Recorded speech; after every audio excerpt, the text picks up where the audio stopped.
આજે મારા વ્યોમાત વિસ્તારમાં મને પ્રતિબંધ ફરમાવેલો છે, પણ આ મંચ પરથી ભાજપના સાંસદ, એમના ધારાસભ્ય, એમના ગૃહમંત્રીને કહેવા માંગુ છું, તમે મને ડેડિયાપાડામાંથી કાઢી નાખશો, તમે મને નર્મદામાંથી કાઢી નાખશો, પણ આ ચૈતર વસાવા લોકોના દિલોમાં રહી છે, ત્યાંથી ક્યારે કાઢી નથી શકવાના।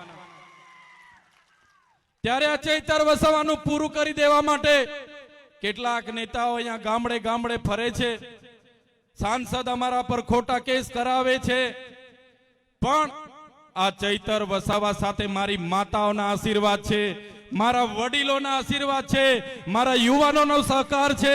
આ ચૈતર વસાવાનું પૂરું જ નહીં થાય। આ ચૈતર વસાવા આવનારા દિવસોમાં જો 10-15 વર્ષ ટકી જશે તો તમારા બધાના છોતરા કાઢી નાખવાના છે। જ્યારે પણ સમાજને અમારી જરૂર પડશે, અમારે ધડ દેવાની ફરજ પડશે, ધડ ધરવા પણ અમે તૈયાર છે, ધડ ધરવા પણ અમે તૈયાર છે।